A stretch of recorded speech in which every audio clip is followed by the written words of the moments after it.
Welcome to Meet the Candidates at the start of the election season ahead of the general election on November 5th. I'm Jack Titchener. We're joined by Illinois Green Party candidate Chibu Asonye of Champaign, who's running for Congress in the 13th Illinois House District.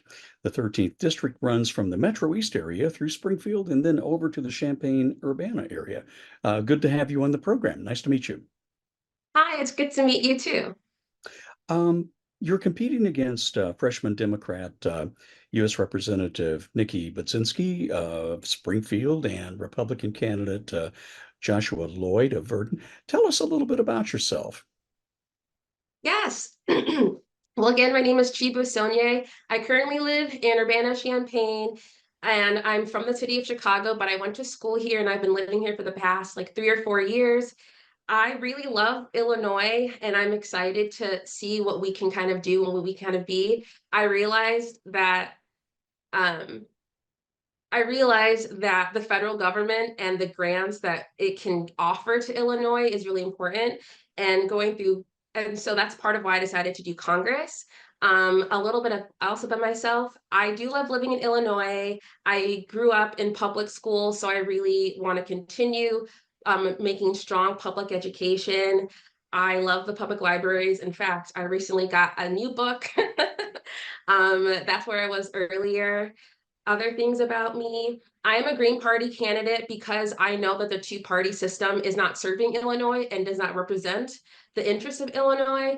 And I wanted to go with a political party that did have ballot line access or to continue ballot line access, because that's something that's also important to me, not only running for myself, but running for the future behind me. What prompted you to run for Congress? Why did you pick Congress over, let's say, state representative or state senate? War. I truly believe our federal government is allowing us to fall into another war, a potential forever war. Other folks in my community is worried that it's going to be World War III, and it's on Congress's job to declare war or to stop it. And I want to be a person in the room and have voices in the room that will say no rather than yes. And moving money from war and waste back into our communities, back into like Illinois, into America is also what's really important to me. Thinking again about like public schools and public schools, it's not only the state and the local governments that have to fund it, it's also the federal government.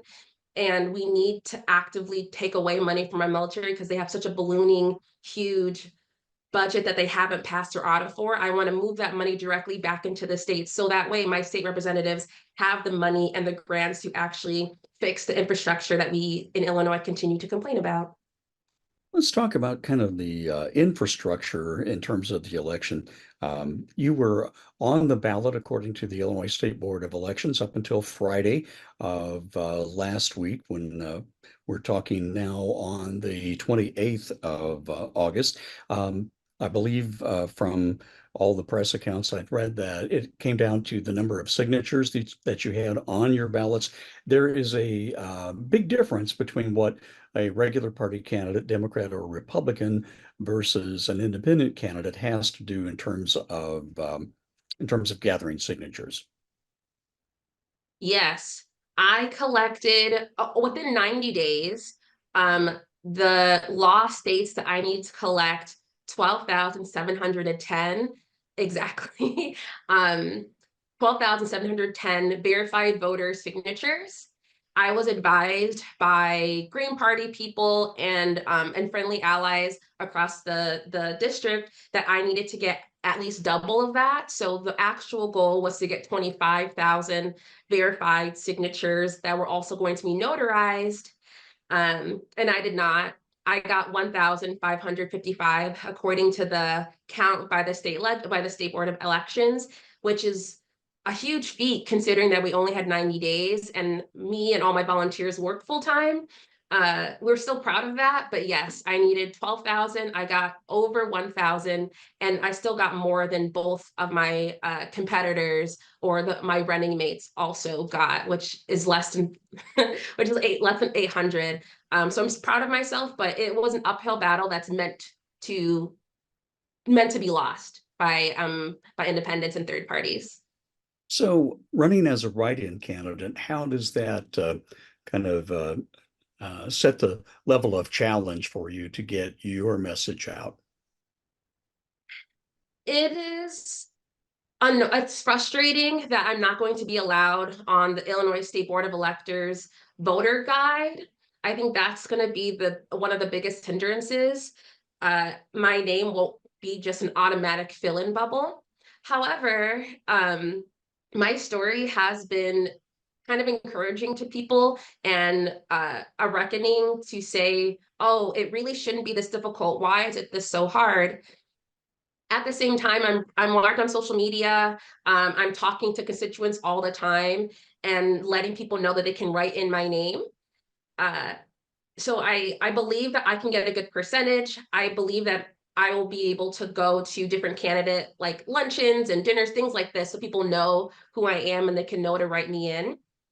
Um, but yeah, it is more disappointing, I think, to the people who believe in electoral system within Illinois to say, yes, you deserve to be on it, even if we don't plan on voting for you. And so that whole option of you get more voices and your choices are just gone. But being a write-in is a little easier in terms of you have to go to each of the counties in which you're eligible to be a write-in for. So since it's a congressional district across several counties, mine's 7, different parts of other ones. So I went to each of the 7 counties that make up Illinois District 13 and submitted in person the paperwork, also notarized, to become a write-in ballot. The other part is my name is Chibu. My full name is Chibu. It's Nigerian, and I'm Nigerian American. And so the last big barrier when it comes to being a write-in is the correct spelling of someone's name and the intent behind the spelling. While the county clerk's offices were generally kind and considerate and helpful, I'm putting my name as Chibu, so people don't have to spell my entire name, which is Chibu. And if someone spells it slightly incorrectly or makes it rather than a U, it's 2 O's, those things can be thrown out. And so that's also it's the intent behind the person, but it's also at the discretion of each county clerk based on each county. So those are all the hit or misses. I'm happy I did it though, because at least then people still have a choice. You touched upon some of the Green Party platform planks here at the start of our conversation. Let's dig a little deeper in terms of inflation, for example. Consumer prices rose 2.9% during July, the first time the inflation rate's been below 3% since 2021. Even so, a lot of Illinoisans are still feeling the pinch of higher prices for food, gasoline, and other necessities. What should Congress do to help working families make ends meet, or does Congress have a role? Congress does have a role. Congress absolutely does have a role. Congress can, and I do think at this current moment, it would be good for us to pass different types of price controls. Rent is extremely expensive and is getting more and more expensive. The colleges in my community are expanding outwards, which means that students are expanding outwards with the loans that students are able to get. Again, it increases the amount of rent that the actual community members outside of students have to pay. However, the federal government can go to college campuses, can pass price controls that say at this current moment for the next 4 years, we're going to stop where rents are. Maybe it's $850, maybe it's $3,000, depending on where you live, because California is really expensive. That's not only going to help Illinois, but it's going to help the larger country. Gas has been fluctuating up and down, partly because of inflation, partly because of what's kind of going on the global scale. However, the United States government has a lot of oil reserves.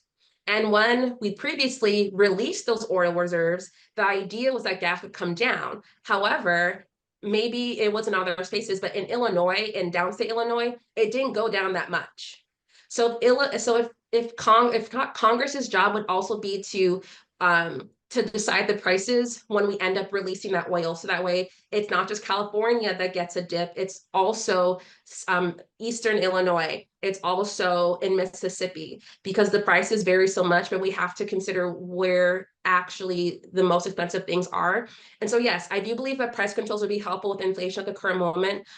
I will also say that during the COVID-19 pandemic, some would say that we're still in that pandemic, we created different national legislations that also did in fact help cut prices, or not just cut prices, but help the feeling of your wallet not being shrinking so much. Not everyone has children. However, the child tax credit did in fact help a lot of families, and that was the federal government. Those are all things that the federal government can do, and we can move the money and those taxes to the states, so that way states can even pay off some of their debts, because that's something that also happened during the COVID relief. During the COVID relief showed and highlighted that actually the federal government has a complete and utter role that doesn't have to be oppressive. Let's get a snapshot of the economy in the 13th Congressional District. Our statewide unemployment rate for Illinois stood at 5.2% in July, compared to the national average of 4.3%. 6 out of the 7 counties in the 13th District all report jobless rates over 5%, with Macon County topping the list at about 7.4%. What does the Green Party plan to do in terms of improving those statistics with job growth? What can you do as far as creating jobs in your district? The Green Party as a collective believes in having good union jobs, and believes in having like access to public housing, and wants public education. So there's several things that will need to happen to create good jobs in our community. We want them to be green jobs. We want them to be potentially with agriculture, since Illinois is a farm state. So I would say that the first thing would be for joblessness is to, one, backtrack and ensure everyone has health care. Everyone, so that way your healthcare is not tied with your job, and you can now go off to potentially be self-employed, or smaller companies will be able to lessen that load and rather employ more people. Currently, there's a plant in Belleville which was meant to be reopened. However, I would say due to not the best, how do I say this more delicately? It's like an international company or a foreign company ended up buying the steel plant, and now they're going to potentially close it, or definitely close it. Those are things that are now going to contribute to the jobless factor.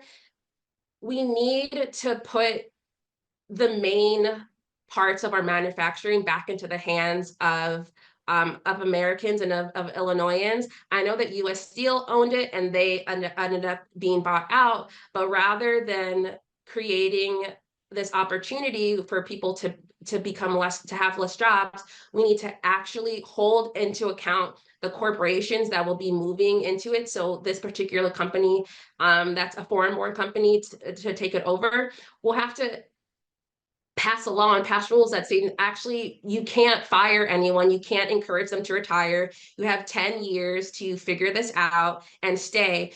Illinois needs to do some long-term planning, and the federal government can help with that long-term planning. So that way, yeah. And then in terms of shifting from like coal power plants and fossil fuels, moving into like clean energy jobs, currently, a lot of our sustainable infrastructure is actually imported from other countries rather than made in the United States of America. And so if we want to shift, which we should, and the Green Party wants to, and as well as I do, want to shift into creating an energy sustainable society, it needs to be based on what's sustainable within our communities, what's sustainable on our lands, and moving those jobs. So rather than importing solar panels, from out of the country, we would be making these solar panels inside the United States, inside Illinois, with the resources that we have practically here. And I understand that solar panels is just one type of renewable energy, but that is going to be expounded upon with different, like with all the different types. In Illinois, we have several, yes, nuclear, yes, wind. There's several different kinds of sustainable energy that we have here. And again, all those materials need to be made here, and that will create jobs in our communities. These smaller, more rural communities that have been because they're not next to a big city and there's no public transport to get you from one place to another. So those are all things that we want to focus on people rather than on profit. Let's talk about immigration for a moment. That's been a hot topic, of course, for the last several years. The U.S. Customs and Border Patrol Agency is reporting that recent border security measures have led to a nearly 30% drop in border apprehensions from May to June of this year. Border security still remains a very a topic on a lot of people's minds. What is Congress's role, and what is the Green Party's role in our platform blank in terms of border security?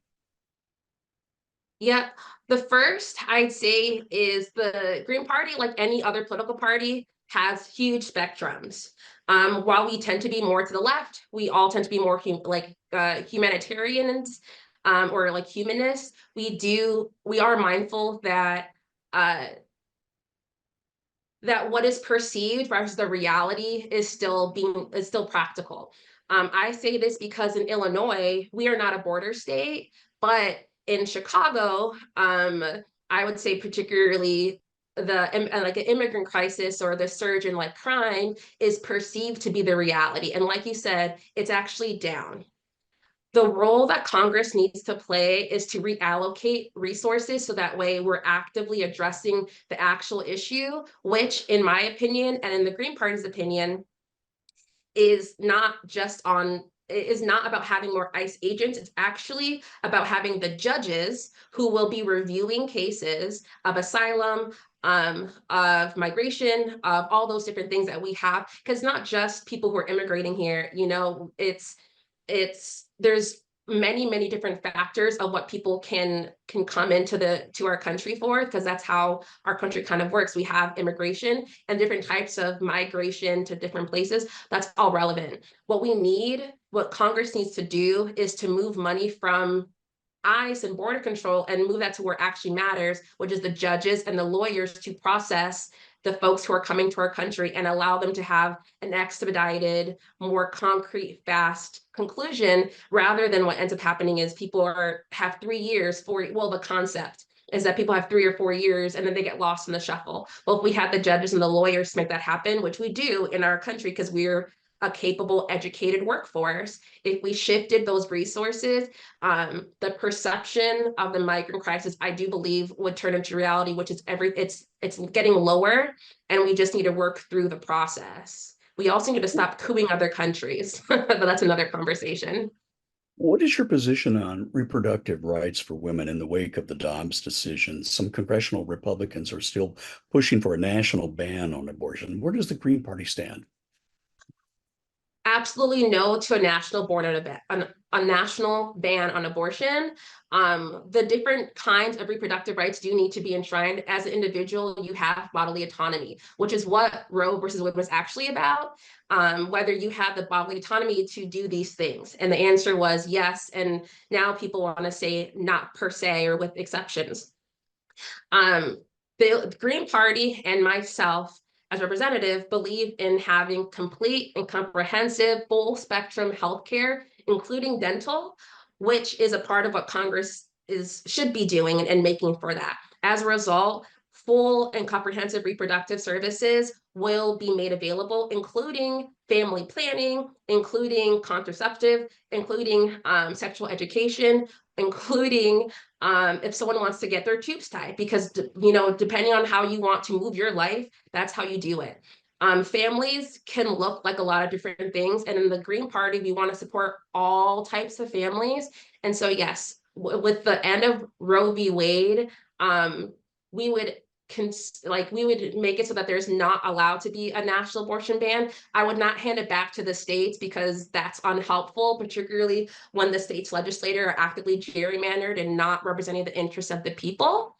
We've seen time and time again with the referendums from the past 2 years that abortion not only is it a hot topic, but it's not going to go. What we need to do, what I want to do, is create a society where, you know, people feel confident and competent in their decisions and their choices, and that whatever those decisions and choices look like, or whatever ends up happening, the society as a whole is able to hold them with that.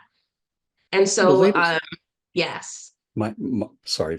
I want to turn to the issue of gun violence for a moment. Mass shootings defined as incidents in which four or more people are involved are still unfortunately a part of the American scene. The latest figures show that as of July 31st, a total of 473 people have been killed and over 1,500 have been wounded in 372 shootings. What is your solution to the problem? Tougher federal background checks, renewing the federal ban on the assault type weapons?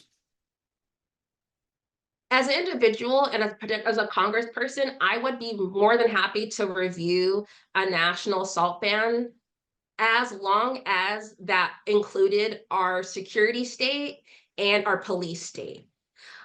My personal belief is we need very strong gun education since we have so many guns in this country. What is it, even we have more guns per person here in some places? That's ridiculous. However, it's the truth and the reality of our time and place. And so any adult that has a child under 18 that has a single weapon, all adults need to know how to use that weapon. All adults will need to know how to have a gun license, because you as an adult in that space may end up using it, or you have to help your child know how not to use it.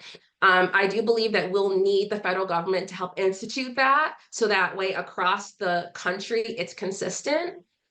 I do think, well, and so the reason why I want to make it where I'm okay with a national ban on assault weapons, as long it's the security state doesn't also have access to it. One of the contentious things I've been seeing when it comes to the police state and the civilian state is, why does a split state need these kinds of weapons? And it is typically in response to civilians in the Black economy, or the informal economy, the Black market economy has access to these guns. But where United States manufacturers are building these guns, are creating these guns, are creating a market for these guns. If we lower the market, then this police state may not need it. And if the police state doesn't need it, the civilian state will be more okay with like letting it go. I believe in, I think that, not I think, we currently have, at least in Illinois, pretty robust gun regulations. We did pass the assault weapons ban. It's less enforceable, but that's also part of why we need to make it, that's also part of why we need to make it where it's both the civilian and the security state that doesn't need it, because we need to have trust in each other to not have those weapons out there. And I'm trying to think of other parts, but yeah, once I live in a building that's by myself and not with minors, I plan on owning a gun.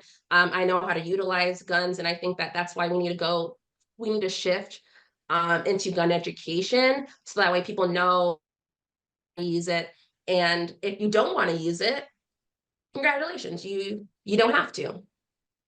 Homeownership is one of the most important factors in building generational wealth, but it's out of reach for a lot of Americans. Does Congress have a role in making sure that homeownership is more affordable? And if so, what kind of policies would you endorse as a member of Congress? I would say in our current ecosystem, in our environment for homeownership, yes, the federal government actually does have a role currently. We have two distinct issues. One, like corporate real estate moguls are taking up a lot of public infrastructure, a lot of homes, single family homes, first time homes. They're buying those up with cash. That has to stop. Mostly because not only are some of these places, the not only is it being so above the asking price that no individual person can get that much money or family can get that much money, it's also making it so that rent in like apartment style buildings are also increasing.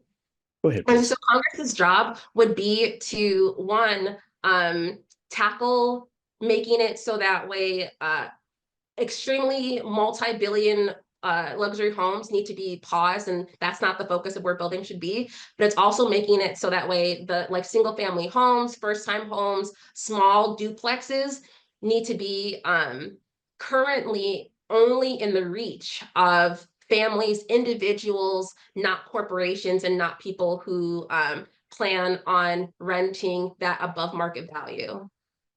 One final question. We've got about a minute left. Roughly 1 in 5 Americans hold student loan debts, averaging around $30,000. More than a third of the debt load is held by just 7% of borrowers who owe more than $100,000. What should the federal government do? Should it intervene in loan forgiveness? Yes, it should. The federal government should do what it already has done, which is pause student loan repayments, stop them, and then cancel the debt completely. Chibu Asonye, thank you so much for your time. We appreciate it. Chibu Asonye is the Illinois Green Party candidate in the 13th Congressional District of Illinois. Thanks again for your participation. Yay, thank you for having me.